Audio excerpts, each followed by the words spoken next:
Welcome to Believers IAS Academy. In this video, we'll see how a nature-based solutions and how a sustainable development could be done in a very concrete actions, concrete ways, how Stockholm plus 50 could be important in this present conditions where the widespread of COVID-19, the pollutions, the oil spills, the nuclear weapon destructions, all this could be monitored and conferences of parties could held up and how could it benefit all the countries relating to this environmental issues. So keeping that in mind, Stockholm plus 50. Any organizations like this coming in your news would be important for your prelims, and in the means you can take up this as an innovative solutions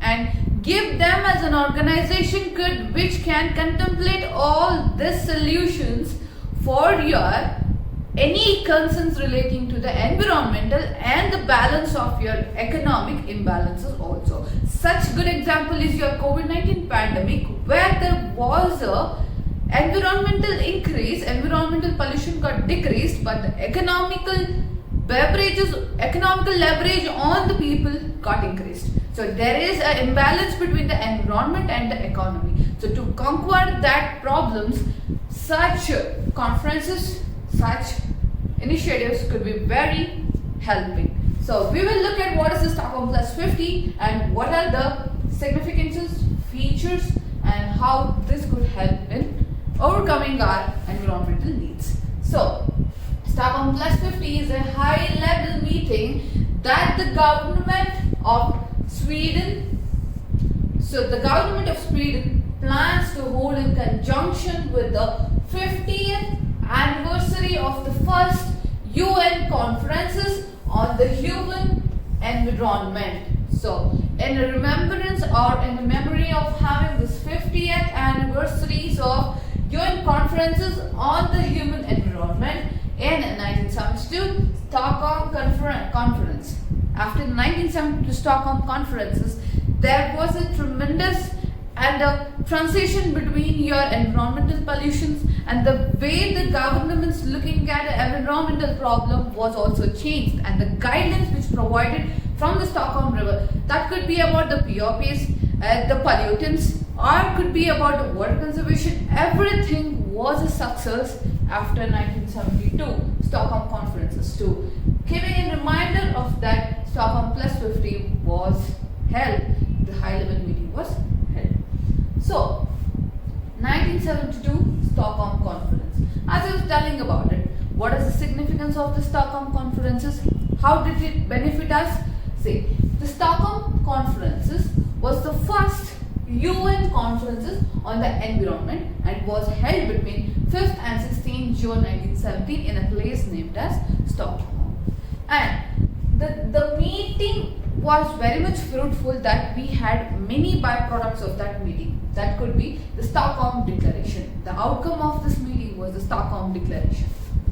Keep it in mind, Stockholm Declaration, which told the guidelines for the government how to utilize the activities, how to utilize your human resources, the sustainable development equipments to increase your environment, to decrease your environmental problems and increase the harmony between the ecosystem and the human beings who actually are making the pollutants.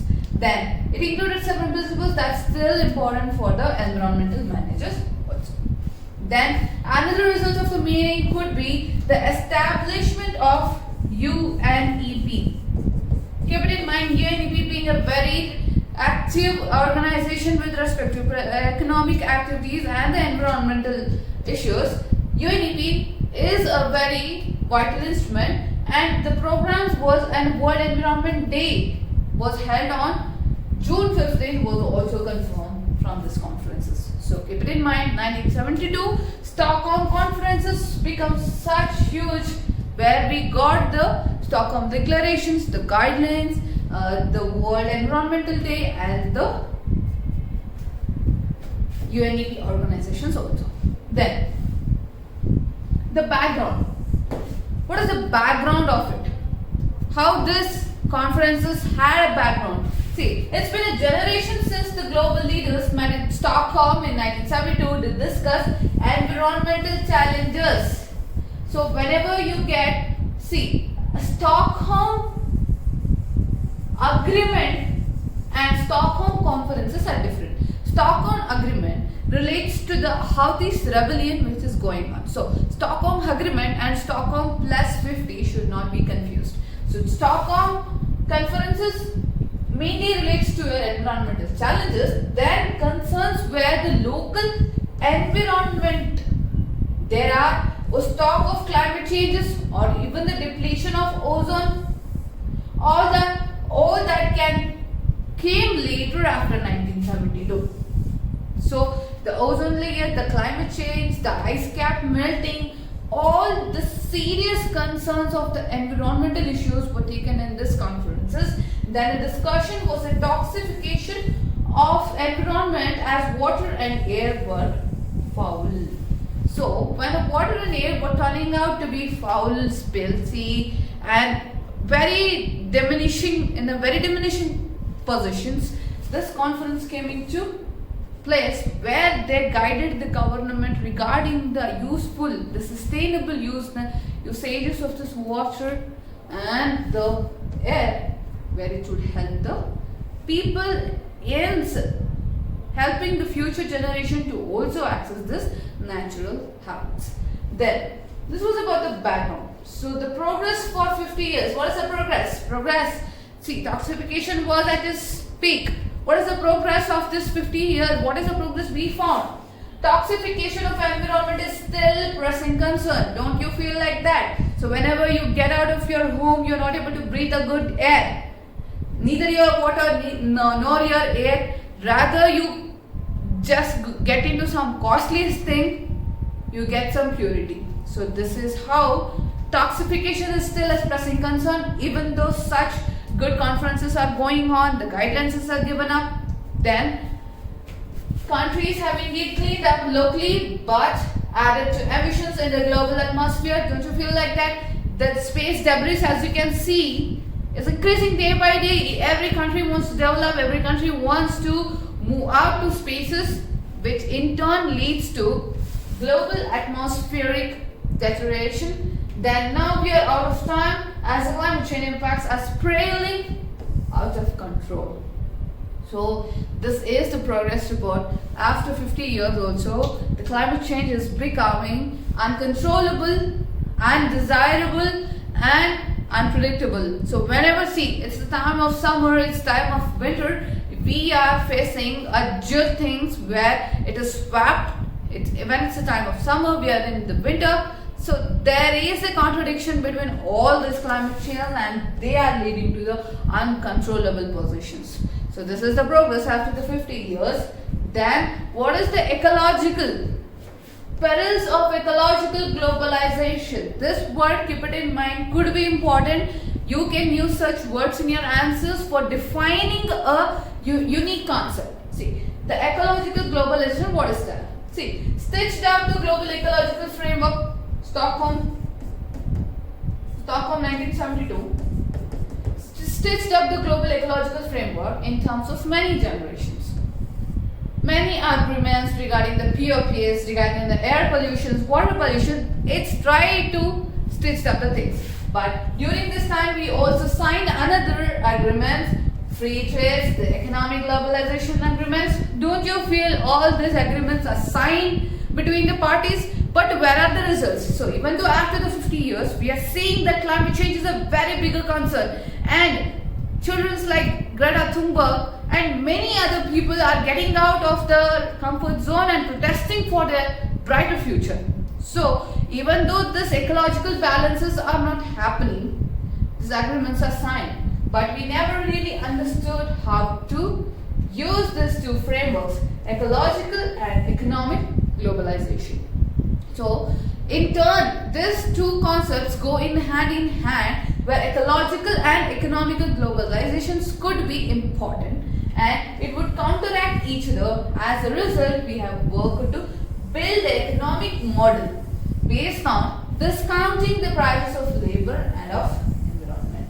So when we have to succeed in other things, we are cutting down or discounting on our labors and the environment and focusing on the ecological globalization which we are talking about. So there should be a balance between your economical activities and the ecological sustainability, which in turn affects the performance of the person and performance of the institution also, and it might affect the ecosystem also. So keeping all this in mind and having a complete information about Stockholm Plus 50, I insist you to take this topic as a potential topics for April and 2021 and make a note of all the important organizations, the results out of the Stockholm Agreement, and keep revising for more than 1 to 2 times. You would remember all this concept at a go. So this was the complete information about Stockholm Plus 50, and the expectations from Stockholm Plus 50 is the last part which we will take up now. The aim of Stockholm Plus 50: contribute concrete action. Now it's a task. It's a task force, or the action plan should be given here. The action plan, the actual implementation takes here. Then it aims at leveraging sustainable consumption, production patterns, nature-based solutions in order to achieve climate neutral, resilient, circular and inclusive economies. Circular economy is a very improved and a very successful economic models which could be attained by using the Stockholm 50, and the narratives and the results will be further developed together with the interested governments and other partners as such.